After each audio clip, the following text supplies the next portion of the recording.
Connaissez-vous Hubert de Boïard et Philippe Castéja? Ce sont deux des figures du vignoble de Saint-Émilion en Gironde. En 2012, le premier a été copropriétaire du château Angélus et le second propriétaire du château Trottevieille. Château Angélus jouit d'une renommée internationale au point même d'être une vedette de cinéma. Il apparaît par exemple dans le James Bond de Sam Mendes ou dans un film de Claude Lelouch. Château Trottevieille est l'une des nombreuses pépites de Philippe Castéja, le descendant de l'une des grandes dynasties girondines du vin. À Saint-Émilion, l'un des terroirs viticoles les plus prestigieux du monde, s'il y a bien un classement important, c'est celui des grands crus classés. On distingue les Saint-Émilion grands crus classés et les Saint-Émilion premiers grands crus classés.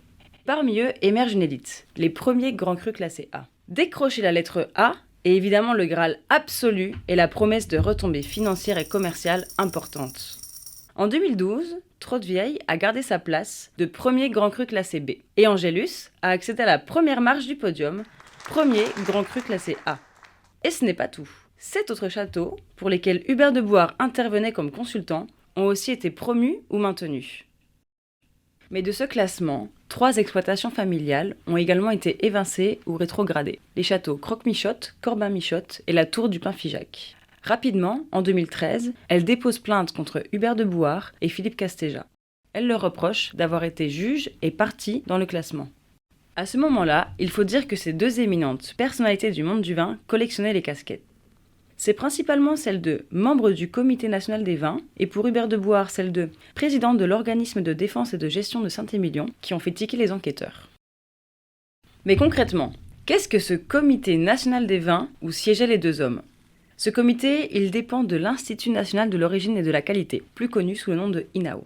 Cet établissement public administratif est placé sous la tutelle du ministère de l'Agriculture. Via différents comités, l'INAO met en œuvre la politique française relative aux produits sous signe officiel d'identification de l'origine et de la qualité.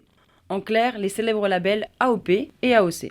Le Comité national des vins en dépend. Il est composé de 60 membres nommés par le ministère et issus de la filière viticole ou de l'administration. C'est lui, entre autres missions, qui établit le fameux classement des Saint-Émilion. Et c'est un travail sensible. Au regard des enjeux financiers, le classement est un sujet éruptif à Saint-Émilion. En 2006 déjà, il avait été attaqué en justice. Le tribunal administratif l'avait annulé et il avait donc fallu revenir au classement précédent, celui de 1996.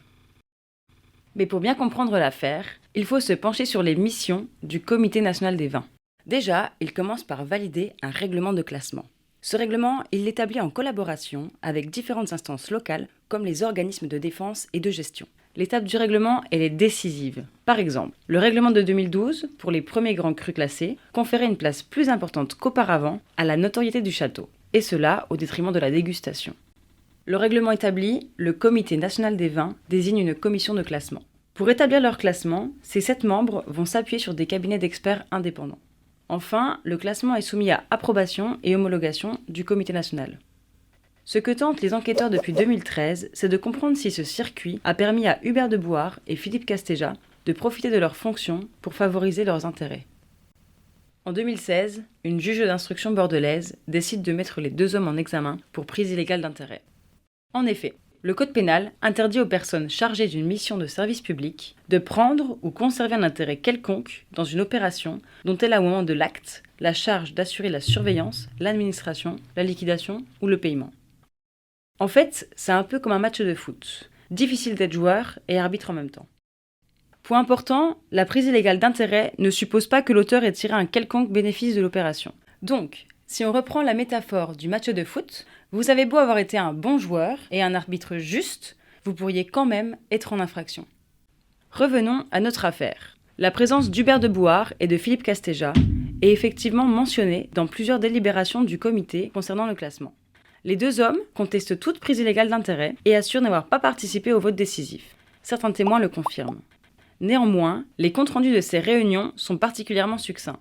Ils ne formalisent pas qui a participé au vote et ne donnent pas d'indications précises sur qui a dit quoi dans ces réunions. Aussi, les plaignants font état de la grande notoriété de Hubert de Boïard et de l'influence qu'il aurait pu avoir par le simple fait de donner son avis. Enfin, l'instruction questionne le rôle de ce dernier en tant que président de l'organisme de défense et de gestion de Saint-Émilion. En 2009, il demandait l'élaboration d'un nouveau classement au nom de cette association. Et des mails l'attestent. Il a ensuite été consulté sur le projet de cahier des charges du règlement. Au cours de l'instruction, les deux hommes ont nié avoir participé au classement. Antoine Veil, l'avocat de Hubert de Bouard, n'a pas répondu à nos sollicitations. Mais Jean-Yves Le Borgne, celui de Philippe Castéja, a choisi de s'exprimer. Nous n'avons dans ce dossier aucune preuve qui établisse le moins du monde que M. Castéja ait participé au vote lié à ce classement. Je dis lié à ce classement parce qu'il faut aussi savoir que le classement lui-même n'a pas été fait par une équipe à laquelle M. Castéja aurait appartenu.